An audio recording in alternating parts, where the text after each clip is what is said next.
From aliens to zombies and everything in between, this is Paranormal Physique.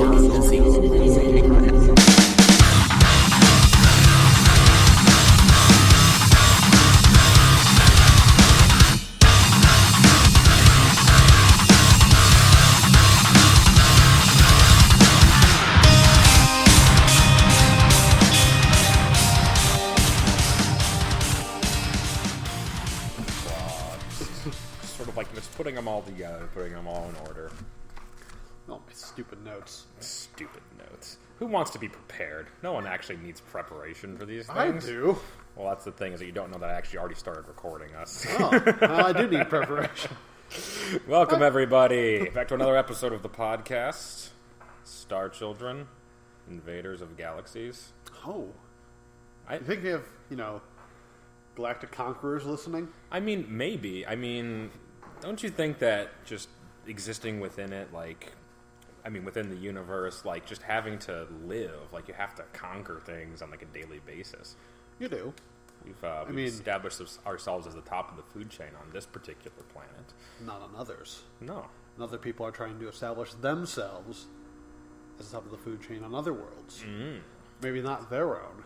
It's an ongoing struggle, because it's just the grind to stay alive. Mm-hmm. This has nothing to do with our topic today. Nothing at all. Nothing at all. We're going to be talking about one of the oldest. I don't want to know if you'd call this a conspiracy theory. I guess it has conspiratorial elements to it, but it's one of the oldest theories on a paranormal activity sort of thing that's ever happened. It's this Black Knight satellite that I didn't know about until you brought it to my attention. And I didn't know about it until my friend brought it to my attention. And that's why networking is so crucial. That's why having a group of weird friends throw ideas at you helps out a lot when doing something like this. I agree. Totally. But yeah, he bounced the idea off me. He's like, how about you do an episode of the Black Knight Satellite? And this is exactly how he talks. And I was going to say, you tell your friend he has a very strange manner of speaking. He does. He has a very strange manner of speaking. God. Does he live in a tree? He might. I have friends in weird places. Yeah, like trees. Like tree wizard. Tree wizard. Tree wizard. He knows about the Black Knight satellite. Nothing. Nothing at all. So he threw this out there. He's like, talk about the Black Knight satellite. And I'm like, I have no idea what this is. Okay, let's get into it. Mm-hmm. And if you start looking this up and take a jump into it, you can immediately drown in the amount of information that's involved with it. That's what I noticed, too. I did some preliminary research. You dug deeper into this than I did. But slowly go insane. So many things have been attributed to this really strange one thing that's supposedly been circling in our atmosphere for thousands of years. Oh, yeah, and we're going to dig into that, because that's a chestnut in and of itself. But if you did a preliminary research on it, it's like, hey, what's the Black Knight satellite? There's a page where it literally comes up, 20 things you need to know about the Black Knight satellite. 20. You need to know 20 things. So there's 20 essentials. And 20 essentials. And these aren't really well put together, so you can really narrow these down. And we're not going to get into all of these, because some of these are so convoluted and weird, and a lot of these are things above possibly our knowledge base that providing actual input and insight into these would just be reckless. Now, we could do that. We could, but we're not actually scientists, so debunking these things probably is a little bit above us. So we'll stick to the stuff that we can, sort of keep in front of us. Precisely. Yeah. And that's what we're going to try to do. Okay, so we're going to get Austin's truncated, condensed list of things you need to know about the Black Knight satellite. First of all, I want to ask you, how long has this thing supposedly been circling around our planet? Okay. We have two possibilities on this. Okay. And these are both on the list, which helps. Oh, cool. The first one is that so the first thing here, which I can't really verify, and I wrote a big question mark with who next to this. According to monitoring agencies around the world, the Black Knight satellite has been transmitting radio signals for over 50 years. Okay. So there's that. Again, I wrote who next to that, because you just kind of leave it very open-ended. Monitoring agencies. I don't know who that is. Just some dark, faceless government agency. I don't know, I think they have various defense ministries picking up on this from one time to another. But it's never like consistently like, hey, this is still reporting over 50 years, this weird satellite. And like no one ever like agrees that this is a real thing. The other thing is that it's 13,000 years old.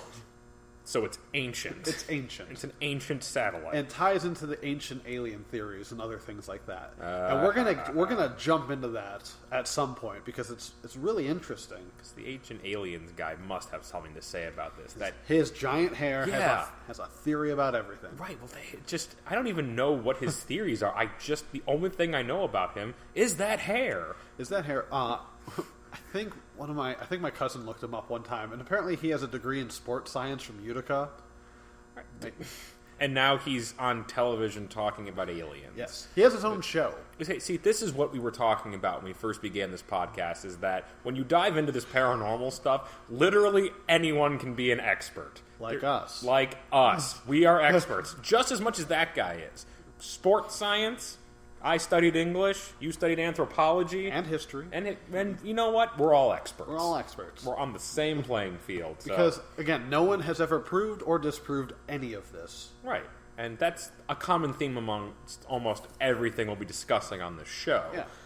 So... Yeah. It's out there. No one knows what it is. People have theories. You can't say one way or another.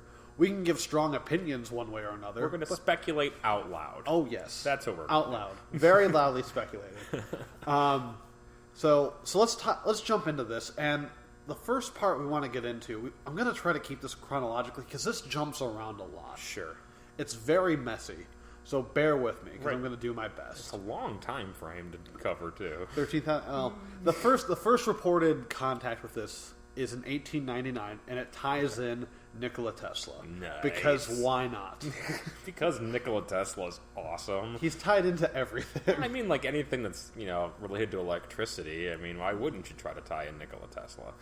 If you have his name associated with it, you have instant credibility. You do. Well, you have at least people listening to it. Oh yeah, you immediately pull in every nerd. Like, Tesla? What? The whole reason I have a computer. Tesla, bring him in. I guess we can attribute some of what we do to that too. I mean, we're talking into an electronic microphone using a digital computer and then using the internet, which is all electricity based, to spread our message of weirdness to everybody. So in other words, thank you, Tesla. Thank you very much. Thank you for being so crazy and smart and very, very weird and celibate. Did you know that? Didn't know that. He thought women were a distraction and did not marry. I think he was celibate his entire life. I mean, that's a strange guy. Strange guy. Hey, he was focused on his work. He was also a terrible businessman, apparently. I think he was taken advantage of a few times. Plus, he had that whole feud with Thomas Edison, which couldn't have been. It couldn't have been financially helpful in any way. Not at all. No. So let's jump into Tesla. Okay. So we have an event that happens back in 1899 in Colorado Springs over the summer. Tesla, he's working on experiments with in relation to wireless transmission of energy. So he's doing big experiments out there, huge amounts of power. And one night while working on this, he receives a faint, almost undetectable signal. And it's happening in rhythmic pulses. It's not like a constant signal. He even quotes it like there are times I couldn't pick it up, times I could. Okay. He was very clear about that. So it seemed deliberate. It seemed deliberate. The other thing was, since he had been doing these experiments for a long time, he felt very comfortable with terrestrial and solar events that would cause disturbances or interference. He was okay with that. Sure.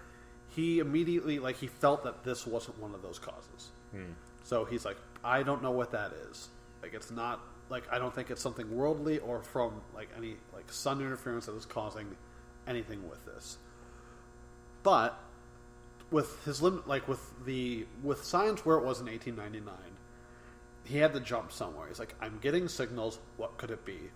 He jumped to the thought or the conclusion that these signals were intelligently sent within our own solar system, close by. So he's like, neighbors. Yes, there's another civilization somewhere nearby broadcasting radio signals to us. Trying to tell us things.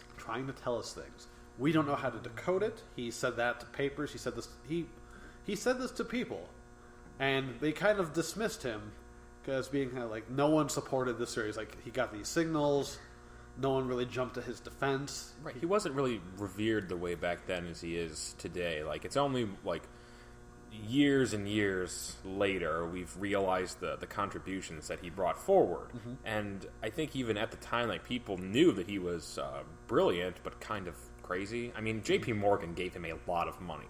That was the reason why he was in Colorado Springs with this really advanced equipment that could, pick up these light, sensitive signals from so far away. Mm-hmm. There's a huge tower he built there, too. It's so impressive to see that thing in, like, old photographs. It's crazy. It's like this giant tower jutting out of this wooden building. Just there to pick up radio waves, just to, like... And transmit vast amounts of energy. Just sucking up electricity and blasting it back out again. Like, it must have been really exciting to, like... for anybody who was involved with that, but just such a crazy dude. I couldn't imagine, like, actually having worked with him to, like, just in that process of how he was. Would his mustache have angered you? Is that no? What it's very impressive. Anyone with a mustache like that should be revered and just taken very seriously. Well, strange haircut too. Well. It was a different time. It was a different time. He was also Croatian. He was. No offense to all our Croatian listeners. Yeah, all 0 of them. Currently. In the future, negate this episode. No, don't do that. But we're big fans of Nikola Tesla. I actually know nothing about Croatian culture. I will plead ignorance there. Okay. I know nothing as well. I'm sure you have excellent haircuts, Croatians. Now that we're done being apologetic to a nation of people entirely. God. Weird. So that's what he comes out with. Alien signals. He also, he thinks they're nearby. Mars gets thrown out there a lot. That's our closest neighbor. It seems like a likely culprit. It is our closest neighbor. Another thing to keep in mind with this, so this happened in 1899. Between 1895 and 1897 is when War of the Worlds was released. Ooh. As in, the novelization of it was first published. And the radio broadcast, which caused some hysteria, if I remember correctly, because people would tune into that show after it had began and thought it was a real news broadcast and were taking shelter. And killing themselves. People were taking their own lives. And they thought the world was coming to an end. This is why you don't show up late to something. Never. Especially a radio broadcast of a future Tom Cruise movie. You never know what kind of results that'll bring. Or Gregory Peck, I believe, was also a... Oh, right. The 1956 version? That's a good version. A little slower than the Tom Cruise running around getting blown up version. But yes, but a little more majestic. A little. And probably better acted. Definitely better dialogue. Remember the part where his son, runs away and, he's like, I have to do this. What do you have to do? I have to go fight. And he just leaves. He runs over the hill where everything is dying. Right. And then, 45 minutes later, he just, comes back I didn't die, Dad. It's this is inexplicable. Here's a hug. Here's a hug. I don't know what else you could say in that moment. I don't know. Son, don't go fight the otherworldly creatures. He didn't have any weapons, and every conceivable man-made device couldn't stop them. I mean, he had as good of a chance as anyone. But, Dad, it's a movie. This is why you don't have teenagers during the apocalypse. No, never. Just don't have children at all. Just completely throw your dreams out the window. Open a window, toss the dreams. Second story at least. Go to the third. You want them to die when they hit the ground. No, you don't want them to suffer. You want them to hit the ground and liquefy. Yeah. They're laying out there. They're just laying out there on the ground my spine. Then you have to walk downstairs with a gun. And kill your dreams with a dream gun. If you don't have a dream gun, folks, get a dream gun. No permit needed. I've completely lost track of what we're talking about. Nikola Tesla, Black Knight satellite. Oh, yeah. Weird stuff. Pretty So it's interesting to keep in mind that War of the Worlds came out recently. There was this fascination with Mars happening and intelligent life. Mm-hmm. So could that have influenced what Tesla might have thought? I don't know how much of a pop culture fanatic he was. I don't know. I mean, it's something to keep in mind. The world, novelists and people had turned to science fiction and turned their eyes to, interstellar invasion and things like that. It's happening now in culture. Absolutely. So keeping that in mind, we have to fast forward a little while, because that's the first report of the Black Knight satellite. Tesla in his lab. Signal. Yeah. Mm-hmm. I don't know. keeping the timeline of this, if we jump to a rational explanation of what it was, we jump ahead of the next report of the Black Knight satellite. Well, let's do the theories first, and we'll go to the explanations later. That's cool. All right, I think that works. I like that. Okay, so the next thing we're gonna get is shuffle my papers. Cool. These things are cool. In 1927, you're gonna have a man by the name of Jorgen Hals. Jorgen. He made his home near Oslo, Norway. Dutch. And Norwegian. Yeah, Norwegian. So Norwegian. Some of the other humans in John Carpenter's The Thing were Norwegian. First victims of the shape-shifting alien species. Oh. Precursor. Okay. Keep that in mind, listeners. That's right. Add that to the mythos of the Black Knight satellite. John Carpenter movies. Just toss that in there. Why not? Toss it in. So this guy, he's going to be the first person to encounter called LDEs, long delay echoes. These aren't long periods of playing Echo the Dolphin on the Sega Genesis. If they're as long as these things are, you'd probably have killed yourself. Probably. I mean, that game sucked so bad. My wife and I played it last Valentine's Day. She bought a little emulator for the TV from Walgreens, brought it home. We were playing it, just hanging out. We made dinner, and somehow we started playing Echo the Dolphin. Oh yeah, how long did that last? We got through the first level. There's a lot of jumping over rocks and hitting the rocks and hurting ourselves. Right. And shooting out echo waves at crystals. Right.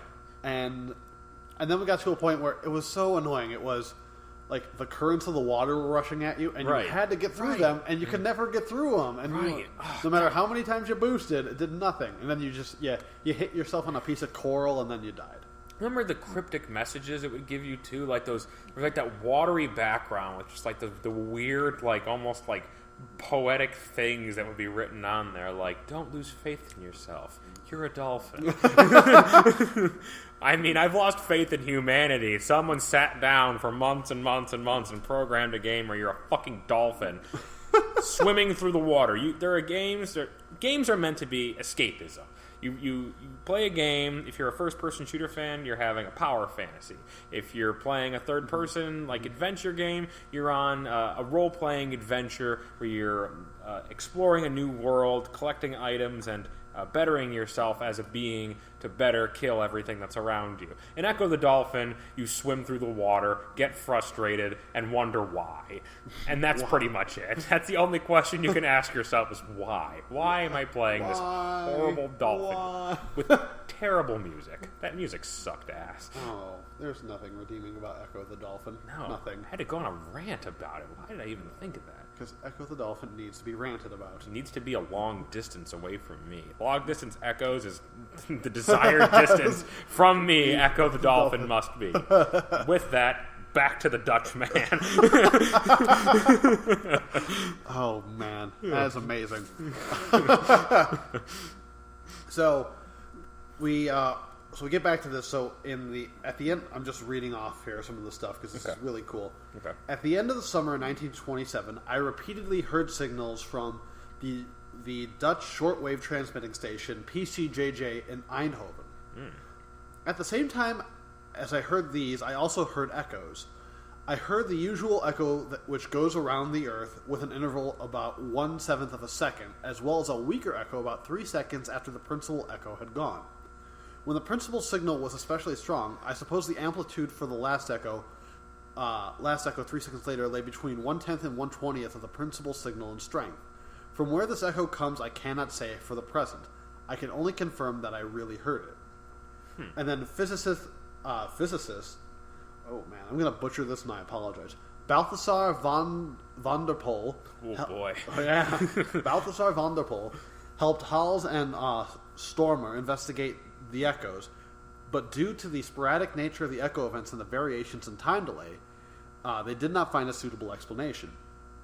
And so these long delay echoes have been heard sporadically from their first observation in 1927 up until present time. And there still isn't a sound, there's no, this is the reason why they happen. So we have this occurrence as well. Gotcha. And because of the sporadic nature and the seemingly intentional delays in these signals, I think people really latch on to this because you can't explain why these intervals exist. No, they don't have... There's not a set reason. No one can be like, this is why it happens. And since it's open-ended, like you said, variations occur on explanation. Now, we're going to get into this, we're going to get into the reasons scientists have provided, and then we're going to get into the Black Knight satellite reasons. Ooh, boy. Why it's there. Oh, those are going to be fun. And this ties into the idea that it's a 13,000-year-old satellite. Oh, gosh. Yes. Can't wait to hear the rationale behind this. Oh, yes. Well, once we get to that point, it'll be delicious. Yummy. Yum. Satellite. Delicious satellite. Delicious Satellite sounds like a terrible restaurant in Roswell, New Mexico. It could be. I mean, we should go. Well, we Or really open it. should go. Yeah, we. Do you want to live in New Mexico? I heard it's windy. It is windy. It actually gets fairly cold there, but mesas. Oh, hey, mesas. All the mesas, as many mesas as you want. I mean, then if you're a Breaking Bad fan that's based in New Mexico, I mean, pistachio farms as well. Ooh, I love pistachios. I'm a big nut fan. There you go. But Look at that. The chilies. Oh, okay. Green and red chilies. I thought you meant the chain of restaurants. No, there's one down the street from here. We don't need to go to Mexico. I mean, New Mexico for that. Let's definitely not go to the Mexican spin-off of a chain restaurant. That sounds terrible. Chili's great. Oh boy, Austin, we came all the way to Mexico. Now what? Let's find an American chain restaurant. Sold. Road trip set. I think it might be dangerous to go to an authentic Mexican place in Mexico. Well, It depends on where we are, really, but I don't know. I don't know Mexico well enough. I've never been. Another road trip into working. Oh, That's God. 2 already from this episode. What are you two doing in Mexico? We're looking for weird stuff. Where is weird. it? Where is it? And how much does it cost? Those are the 2 questions I consistently ask myself. Where is it? How much does it cost when it comes to video games, food, trips? Anything. I'm not going to say women. That's disgusting. That is disgusting. Sorry. Oh. I'm very sorry. Podcast level lowered. Yeah, podcast. I always just go for the low-hanging fruit. I'm trying. I'm putting an honest effort, okay? All right, that's fine. All right, so 1929 happened. Gonna jump ahead again. Okay. And this is where we're getting the first reports of a satellite, finally. Okay. So, up until this point, we've had Tesla pick up a weird signal. We had an individual start picking up these long delay echoes, which were unexplained and really are still kind of unexplained today.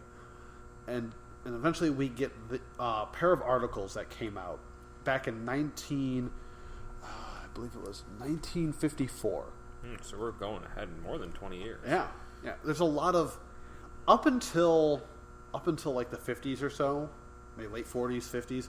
You have these big gaps, and then once the Cold War happened, you start getting a lot more information. No, that's when people really started getting in their own heads about these things. Just technology invading privacy, like military advantages, just anything. The space race, the opposing forces going at conspiracy. Yeah.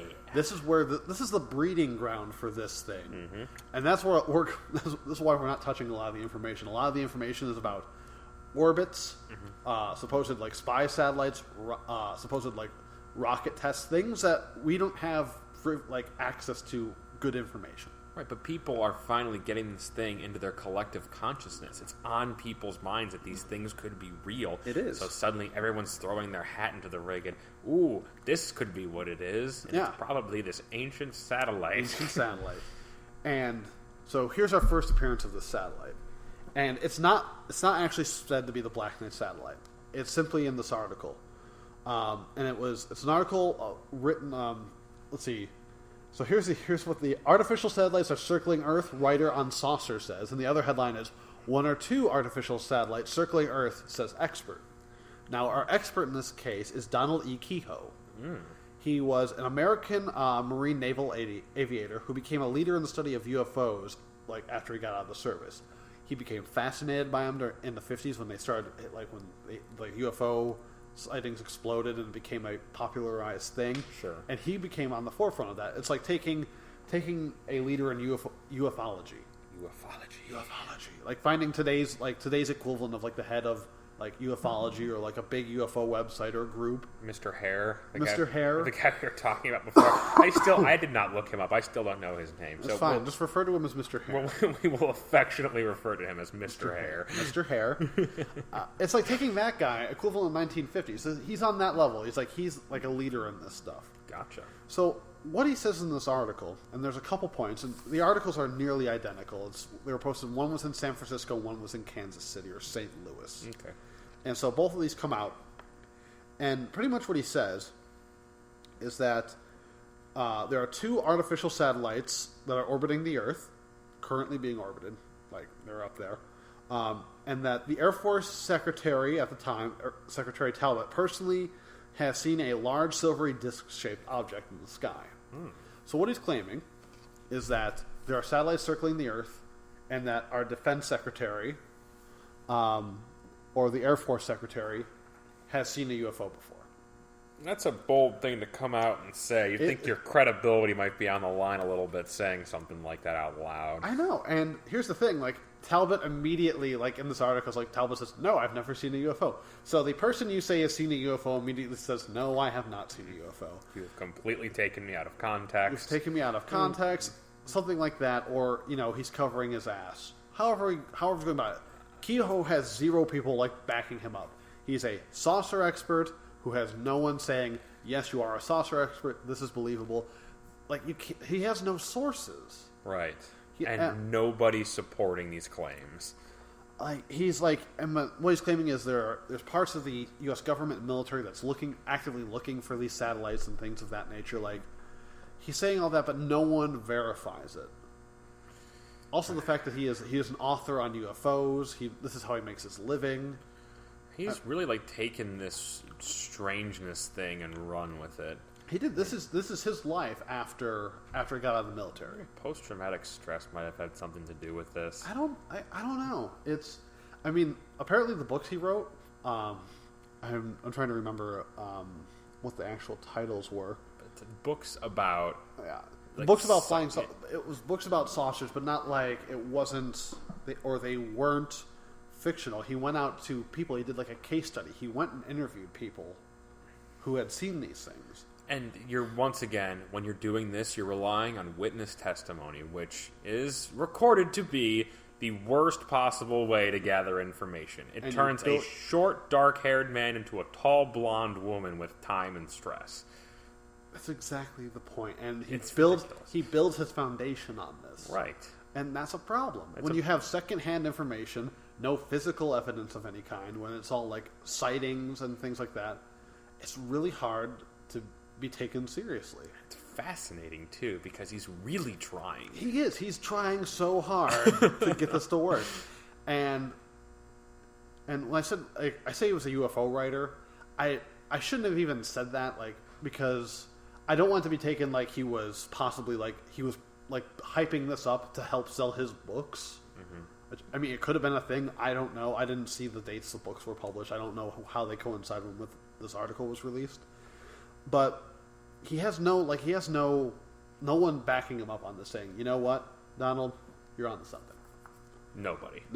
So it's just him alone in a room with a typewriter, smashing out books, probably smoking cigars or other things, and making shit up and saying, someone's going to believe me one day.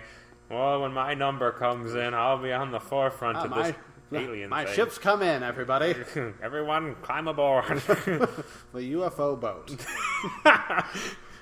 That makes no sense. The unidentified flying object, dirigible. That makes no sense. The UFO boat. I can't help that's what he named it.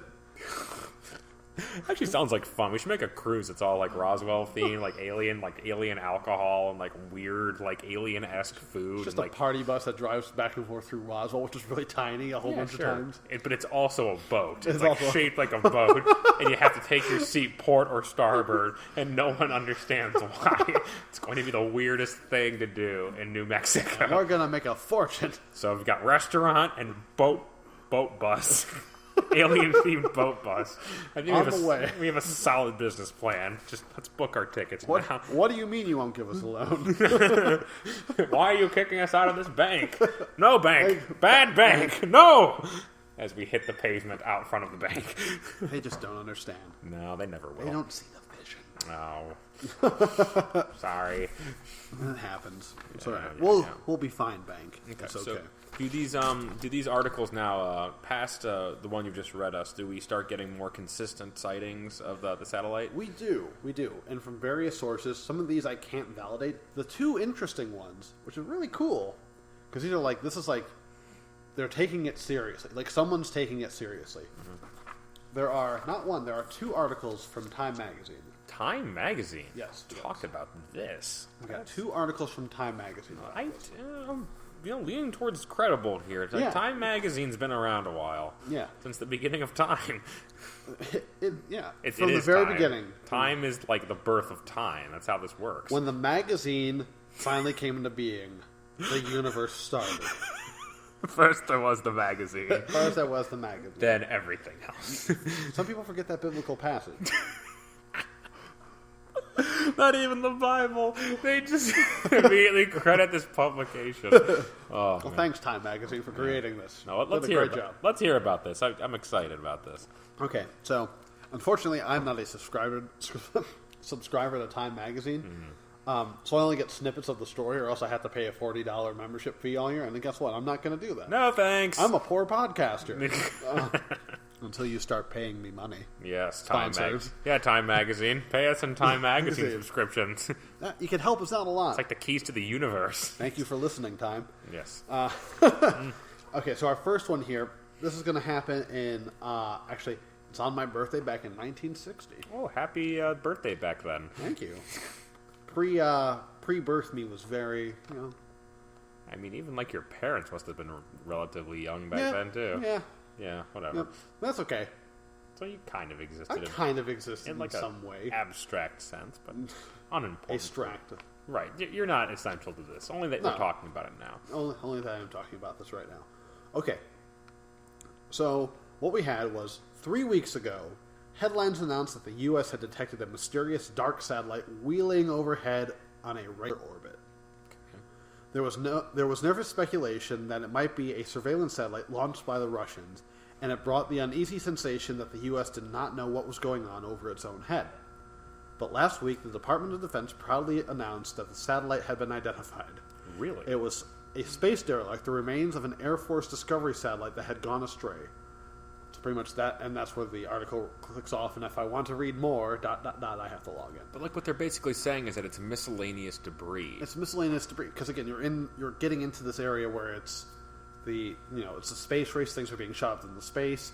I mean, this is the early part of the space agency. We don't necessarily know how everything works up there. We're figuring, like, in theory we know, like, this is how this should work. But we're putting things up there the first time. Right. So it's like, things are going to fail, things are going to fall apart. This is like, hey, I understand how to ride a bike, and then you get on a bike.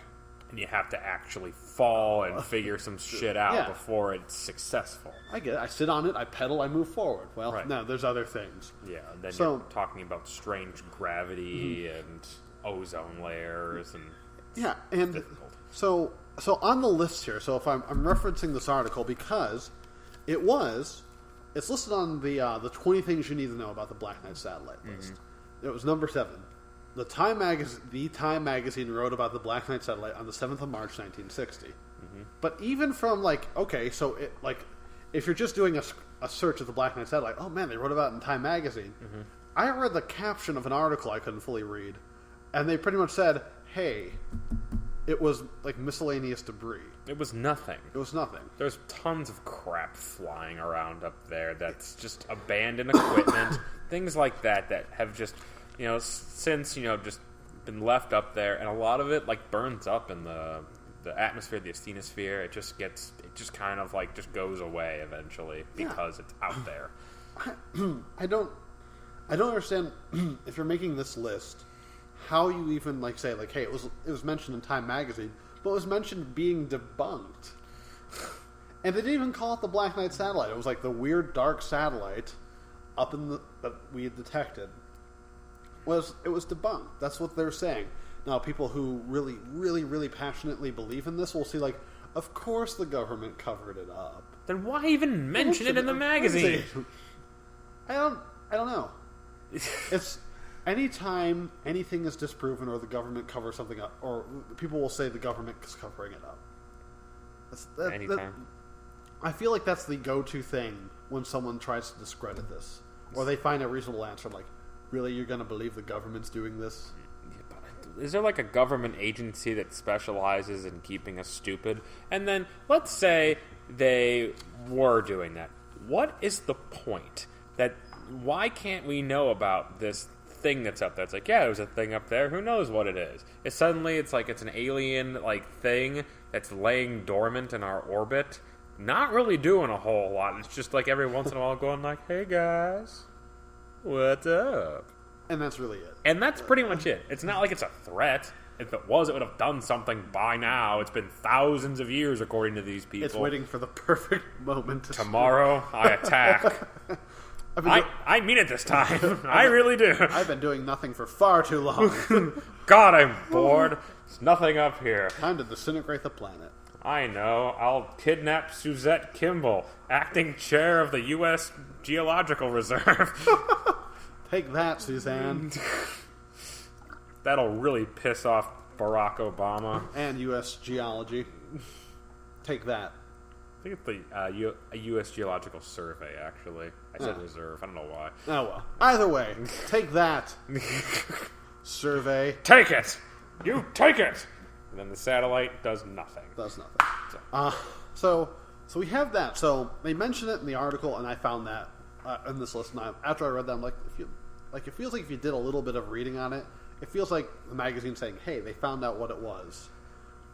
Like, I don't know why Time Magazine's covering it up. I don't know if they were. It's not like they had an obligation to, like, take this into consideration. It's like, well, we've got to address this.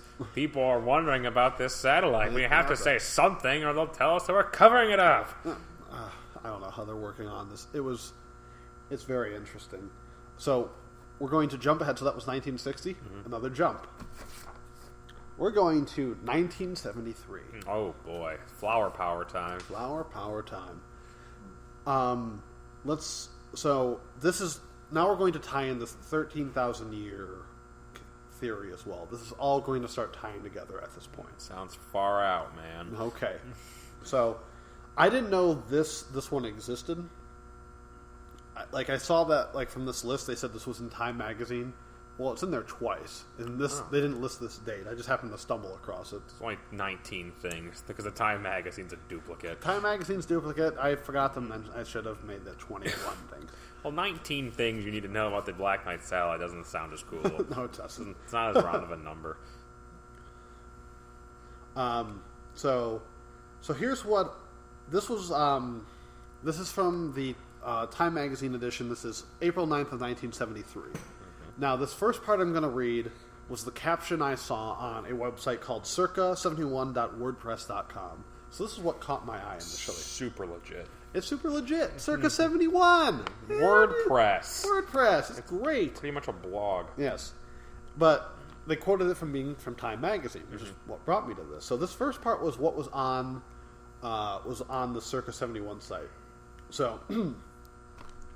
Our home, Epsilon Boetis, which is a double star. We live on the sixth planet of 7. Check that. The sixth of 7, counting outwards from the sun, which is the larger of the two stars. Our sixth planet has 1 moon. Our fourth planet has 3. Our first and third planet each have 1. Our probe is in the orbit of your moon.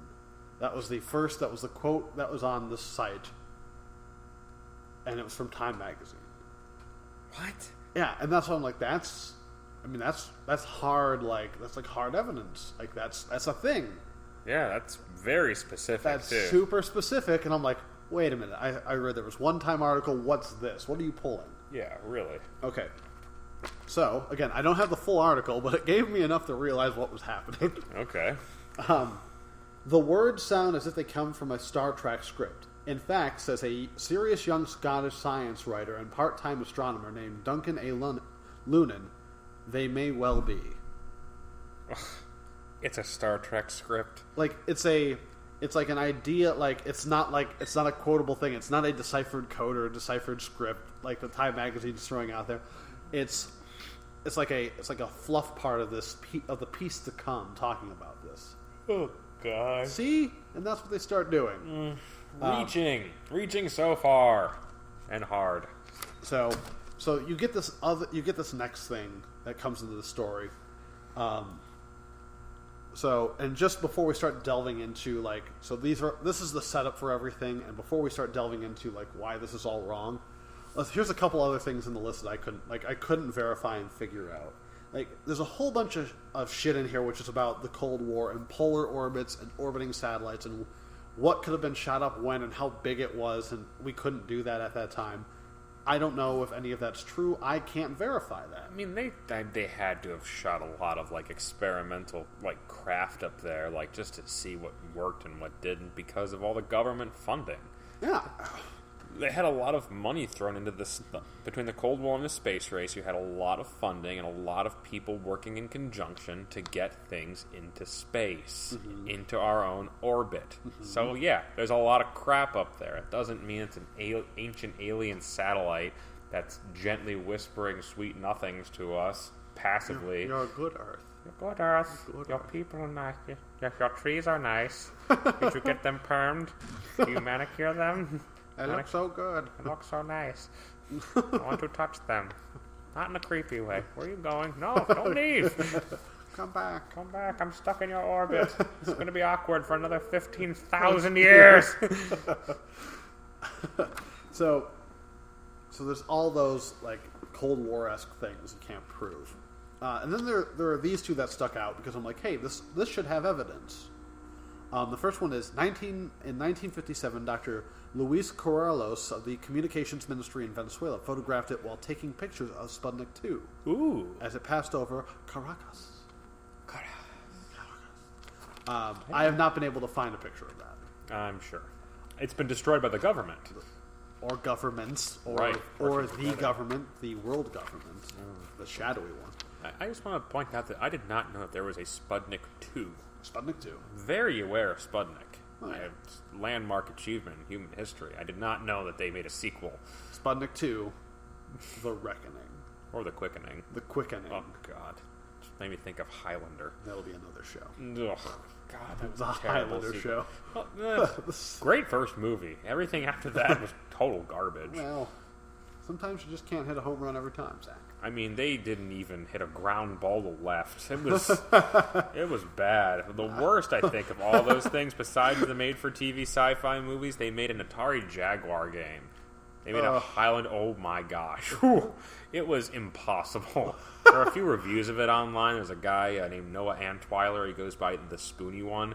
He does a review on this game. It's what he had to do to get the hardware to run, first of all, and he barely finished the game. By the time he was done, the motor on the CD drive completely crapped out, and the Jaguar that he spent like $300 on just didn't work. So he got the footage and made a review for this one game, and it was just sort of dead. He couldn't do anything else with it. It's garbage game on bad hardware equals instant internet gold. Yeah. Suffice it to say, the Highlander series after the first movie wasn't even hitting a dribbling ground ball. You got hit in the batter's box. Pretty much. Or you just struck right out. Just pop your chewing tobacco out of your mouth and go sit in the dugout with Jose Mesa. That's a Cleveland-based joke for everybody out there. Yes, it is. The sadness of 1997 Cleveland sports. Join us, won't you? Join us? Join us, won't you? The other one was... the Grumman Aircraft Corporation gave much importance to this mysterious satellite. On September 3rd, 1960, 7 months after the satellite was first detected by radar, a tracking camera at Grumman Aircraft Corporation's Long Island factory took a photograph of the Black Knight satellite. Again, I can't find either of those photos. Now, I can find recent photos of what's supposedly the Black Knight satellite, which looks like they are taken from space at another object in space. I cannot find anything that looks like you're filming from the ground looking into the sky. I think it's pretty difficult to do that. Yes. Like, dealing with light and, once again, back to the atmosphere thing, I think it's pretty difficult to find something, especially something that, like, in comparison of how far away it probably is so small. Yeah. How are you going to find that? Even if you did, a satellite, it moves at a very deliberate speed. I don't know what it is exactly, but objects up there, it's all physics based on weight and such, but they move at very deliberate speeds. So it's going to be moving fast. If you can find a satellite and track it, good job. More power to you. Well, the only time I ever saw a satellite was when I was camping in Canada in Algonquin Park, and it's so clear up there that you can see satellites going, and they move very quickly and very, very fast. That's awesome. It's very cool. It's one of my favorite parts of going up there. It's just like at night, light a campfire, you lay down, look at the satellites, stare off into the galaxy. You could see like strands of the Milky Way. We saw little bits and pieces of the Northern Lights while we were up there. Oh, that's very cool. Oh, it was beautiful. It's awesome. Gorgeous. No Black Knights. Nope. Not in the sky. Not nope. one. No Not Nikola one. Tesla flying up there in his rocket helmet. No? No. Oh. Not up there. We miss you, Nikola. No, we do. Please come down. Please come back. Please invent something else that's awesome. Space helmets. Space helmet. Nikola Space suit. Tesla spacesuit / space helmet. Ooh, Rocketeer. Rocket. Rocketeer. Oh, great movie. It is. Love that helmet. Pulpy action. Oh, Great helmet. great helmet. Great helmet. Love the helmet. You need a good helmet if you're going to be a flying American hero. Jetpack hero, yeah. Can't go without a helmet. Remember the little cartoon they had about the Nazis getting their hands on these jetpacks and subsequently taking over the world, like the propaganda film inside of that? I don't. Oh, watch it again. It's great. Okay. Highly recommend The Rocketeer for just a silly, pulpy, fun action-adventure movie. It's great.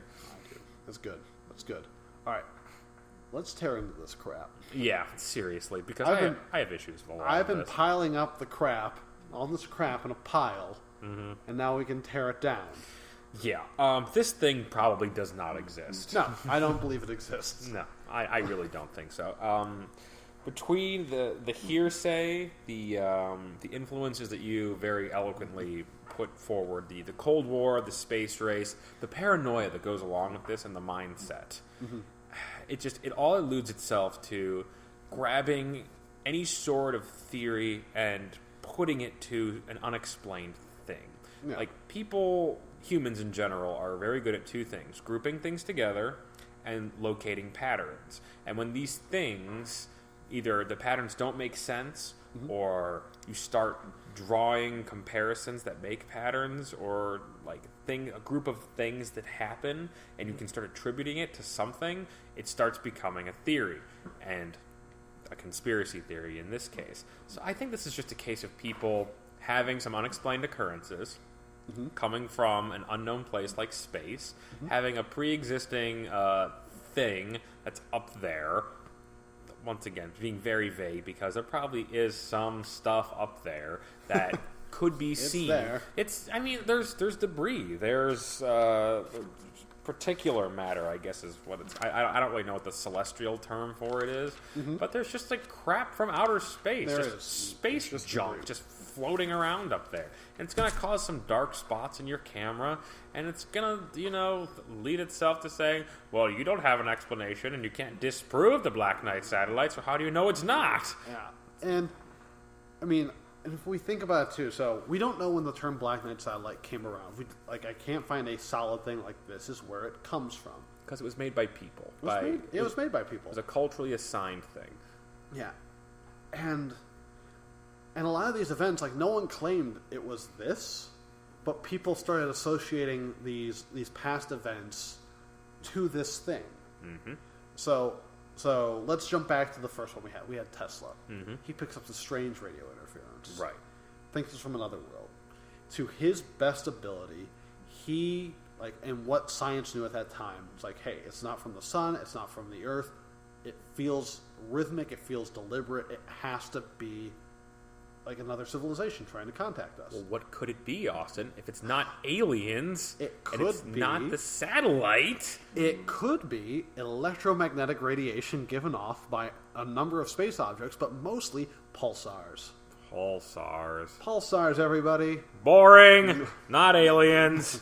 Tell me about pulsars. Okay, pulsar. So a pulsar is a neutron star that is spinning, and it's spinning very quickly. Mm-hmm. Now, a pulsar gives off an immense amount of electromagnetic radiation, but it doesn't give it off like in a universal. It's not coming off in a sphere and universally like can't think of a word for it, but it's legitimately it's coming off from the axes and it's coming off like a beam of light. Gotcha. So these focused beams of light are shooting off into space, and they're spinning. So think of like a light on a lighthouse. The instruments are only picking them up when the light shines on them. Gotcha. In this case, it's the Earth. So that light shoots around, you pick it up. It goes away, it fades. That's why you get this pulse, this rhythm. And it's spinning on an axis, and it seems deliberate because it's hitting it in rhythmic patterns. Yeah, and it's spinning quickly. It's like every couple, it's like a second or so. It's a very quick pattern. Boom, Right. It's a boom. star. It's a lot of dense energy. So when it starts emitting like this, it's going to do so seemingly quickly to us. And it's going to take a while for that energy from that pulsar to reach us because it's undoubtedly light years away, just very, very far. That's right. So it's And- kind of cool to think about, though, that like it's energy coming from a star that probably no longer exists. Yeah. There's no way. And I mean, Tesla or anyone back then had no idea about this. Like, these things weren't discovered until 1967, 1968. A long time after. Yeah, like you're getting like nearly, bordering like near a century later of scientific research. And Tesla was ahead of his time as far as scientific research went, and he had a lot of money to back him up. So It took a while to discover these. Sure. So it wasn't his fault. It wasn't like he was trying to be, he wasn't trying to deceive people or things. Like, to their knowledge, this was the best. Like, he was like, I think it's this. And he was never steadfast on it. He's like, I think this is what it is, but to be fair, this wasn't like a grounding point in his career. He was an inventor. No, I mean, yeah. like he picked some weird stuff up. I doubt he spent very much time discussing this. No, I mean, it's like a footnote. It's like, and again, he never said it was a satellite. But people who think it is go back to it. They reach for it and they grab it. Right. The other thing we go back to, are the long delay echoes. Now, the long delay echoes, while still not, there's no one answer for them. Here's a list of answers that I cannot explain any further than what they are. Okay. That I found. Okay. So reasons beyond an alien satellite why long delay echoes can occur. Ducting in the magnetosphere and ionosphere reflection. Okay. Travels many times around the Earth. So it's not just one echo, it's repeatedly moving through, and eventually, due to different variations in the atmosphere, it gets shot out back down to us. Probably something to do with our magnetic poles. Mode conversion involving coupling to mechanical waves in the ionosphere. Sounds like an electronic engineer would have a better Yeah, an electrical engineer would be a reflection from distant plasma clouds. Ooh, the glow cloud. All hail the glow cloud. All hail. That's for you, Welcome to Night Vale fans. Enjoy. And the last one here, non-linearity in addition to mode conversion. Now, like I said, I can't explain any of these things, but these are scientific explanations of why this can occur that does not involve a satellite. From an alien species. From an alien species. Far, far away. A long time ago. So, I don't know if you realize this, Zach, but we have not explained where the 13,000-year-old satellite gets, like, where the idea that it's this old. Yeah, everything you spoke about came from the late 1800s and the mid 1900s. Well, here we go. Okay. Because we have to tie information. All of this ties back into itself. It's people taking the past information and bringing it into the present and reinterpreting it. Okay. All right. So, what we have, so you remember these long delay echoes? Right. We just spoke about, and they were done in Norway? Yeah. All right. So they ended up timing them to see what they were. So what happened was, where's our wonderful friend there? Duncan A. Lunan, the Scottish science writer and part-time astronomer from the Time article. Mm-hmm. He took the LDEs and he plotted them. Okay. And he plotted them out, and through this data and plotting them on on a grid, he found them that they matched the constellation of Epsilon Boötis. Of course. Of course it does. A quick side note there. There's a lot of information that points to that the data was fudged with. Ooh, who would have thought? Who would have thought? Fudge scientific data. No. Fudging it, no. So much integrity lost. Duncan, what are you doing? You're a scientist, man. And what this also ties into at this time, or around this time frame, is something called the Bracewell probe, I believe it is. Okay. And the Bracewell probe is the concept that... Here we go. Boom. Just quoting from something here. At the dawn of the space age, Bracewell wrote how an advanced galactic community might communicate to us using an unmanned space probe. He said, to ensure use of a wavelength that could both penetrate our ionosphere and be in a band certain to be in use, the probe could first listen for our signals and then repeat them back. This is talking about the long delay echoes. Sure, so like a call and response sort of thing. Absolutely. To us, its signals would have the appearance of echoes having delays of seconds or minutes, such as were reported 30 years ago by Stormer and Vanderpool, and never explained. Should we be surprised if the beginning of its message were a television image of a constellation? Now I'm like, hey, you know what? That seems like a good point. Sure. That's an awesome point. It does. Problem. So look this way. Look this way. Problem. What's a constellation?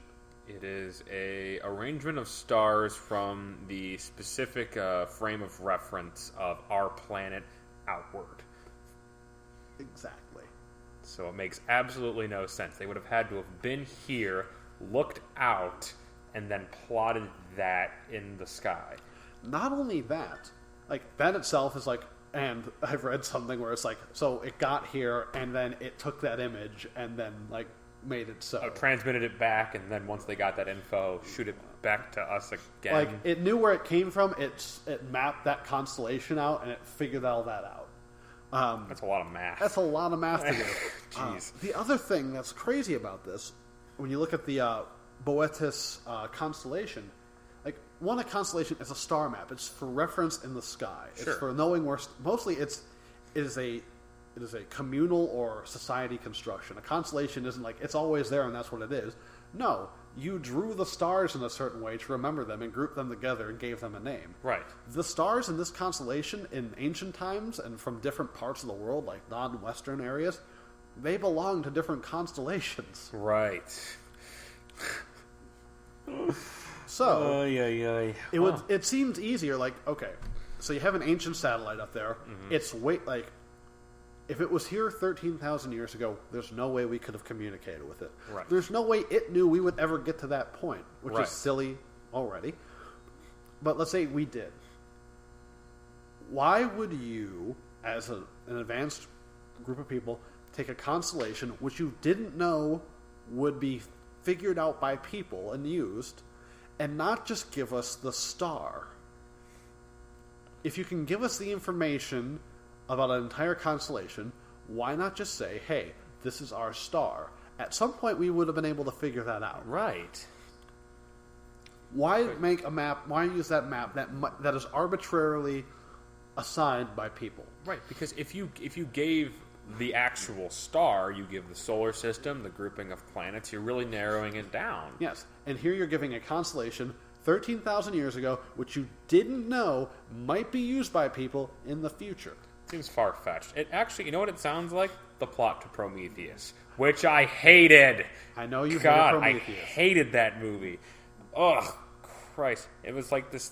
It's the same sort of thing where like they kept finding these ancient civilizations were talking about this pattern of stars in the sky, and then they go to it. Yeah, and it's the same sort of thing.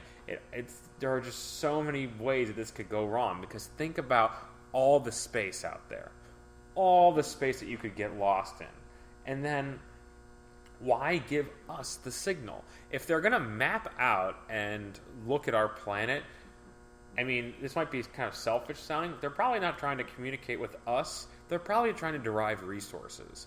And Earth is a habitable planet. We have a lot of different life forms that perpetuate themselves. And we have a lot of water, which is the building blocks of life as we know it, being carbon-based organisms. So you'd think that if they were going to do something like this, like map something out and find this place, Earth, they would map it for themselves and put our star probably in one of their constellations and shoot that information back to them. Doesn't that make way more sense? It does make way more sense. The idea it's still not a good idea. I get it if it was supposed to be a probe and it's looking for things like, hey, I found a habitable world here. Right. And then it's just it sits there. But I don't know, the fact even if that were the case, they should have if they're mining resources, I feel like they should have been here by now. It's 13,000 years. Hey man, space travel takes a long time. Takes long, especially if you have to hop from civilized world to civilized world. So that would be a fun ending to a sci-fi movie where there are aliens that are mapping out different places to take resources from. By the time they get here, we've already sucked everything up. It's barren and crap. Just come on, this is Mars all over again. Nothing here. Nothing here. We thought there was. There's not even a shitty record player laying around anymore. You're gonna have to fire somebody for that. Yep. But Tom. Fire Tom.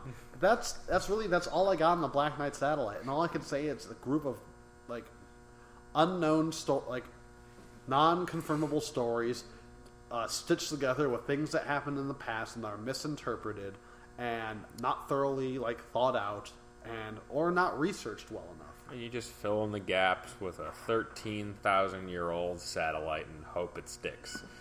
Man, I can't imagine. If you could put something up there the last 13,000 years, you have to make it well. Yeah, for real. But those alien cultures, if they can traverse those kinds of distances, you'd think they could build something to last. Yeah. Like a Xerox copier. Oh yeah, just built to last and never ever get paper jams. Xerox leading the way in space travel. Using your constellations to map out poorly thought out resource plans. And fucking with Nikola Tesla in the middle of the night in Colorado in the late 1800s. Xerox. Why not? What a great slogan they have. Yeah, I thought so too. Xerox, not the Black Knight satellite. That was very interesting. I feel like even though it was a crackpot theory, we covered some cool parts of history. Dove into some collective consciousness sort of thing, and punctured a hole in this whole Black Knight satellite theory, which I didn't know about and now completely do not believe in. Well, I hope that if it's up there and listening and that we debunked it, it decides to just fall out of orbit. Oh, or show yourself, Mr. Satellite, because I'm sure you can hear me if you can just spout little hellos here and there. Yeah, I don't hear it either. I don't hear it. No. Okay. It's not here. All right, ladies and gentlemen. My name is Zach. With me, as always, Mr. Austin. Here to say, don't believe satellites. They're always going to lie to you. Paranormal A to Z is written and produced by Zach Shanes and Austin Sashko. Most dialogue was transmitted through old satellites and broadcast through a cheap walkie-talkie. The opening theme is Ascension by Ruled by Reason. You can access their music on their Facebook page, facebook.com/Ruled by Reason. All cited articles and references will be linked onto soundcloud.com/paranormal A to Z. You can also access and share the show on our YouTube page. Your paranormal updates, articles, and general weirdness follow our Twitter at Paranormal A to Z.